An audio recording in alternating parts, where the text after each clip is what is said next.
As per its rules and regulations, it had two layers of decision making authority.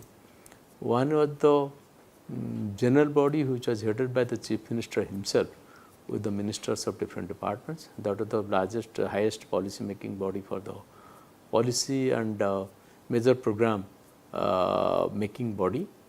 The next level was the executive committee. Executive committee was headed by the chief secretary with the secretaries of the line departments. About 7 to 8 line departments were members of the executive committee, and they are in the general body, they headed by the chief minister.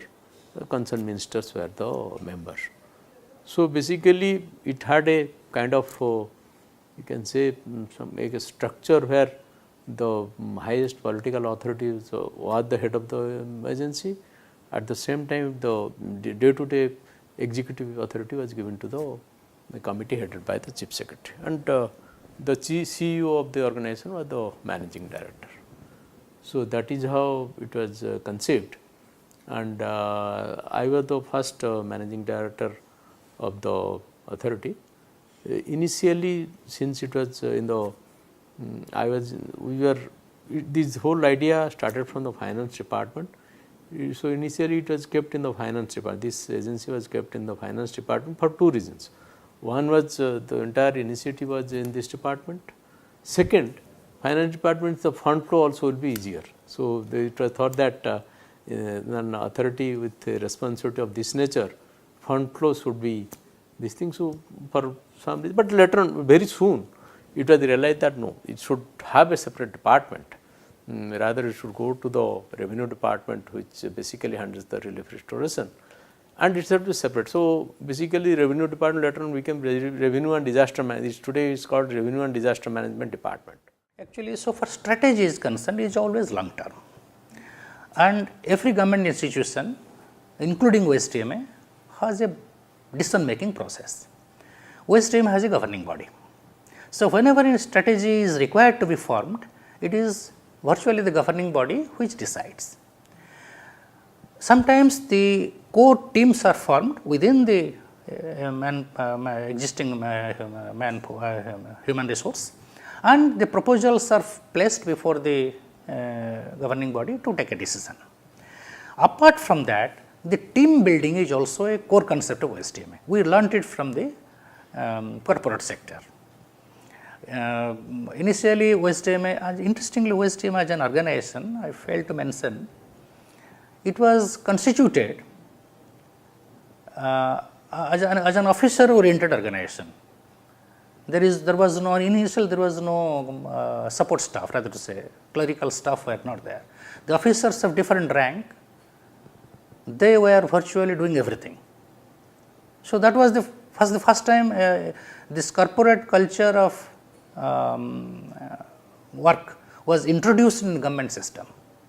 The government officers were accustomed to getting services of stenographers, private secretaries, clerks and others.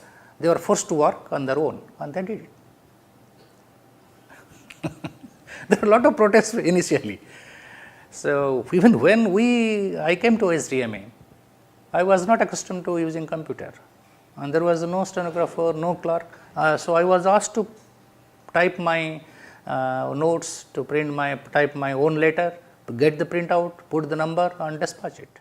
We from the very beginning we said the program that we are going to take up, it has to be socio-culturally acceptable, right? So if you take all the 16 districts, because initially the 10 pilot blocks, they are having almost same socio-cultural conditions, almost all of them. But only the socio-cultural practices will be different in 2 districts were there. That was in Raigada. Tribal population is there, right? And in Nuapada, Western Odisha culture is slightly different from coastal Odisha culture. Keonjhar is very close to coastal culture, so that is not much of.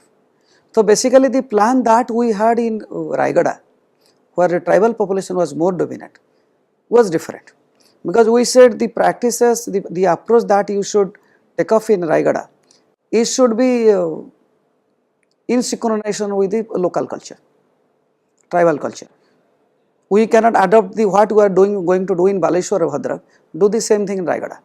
So if you look at that, others are Nuapada partly.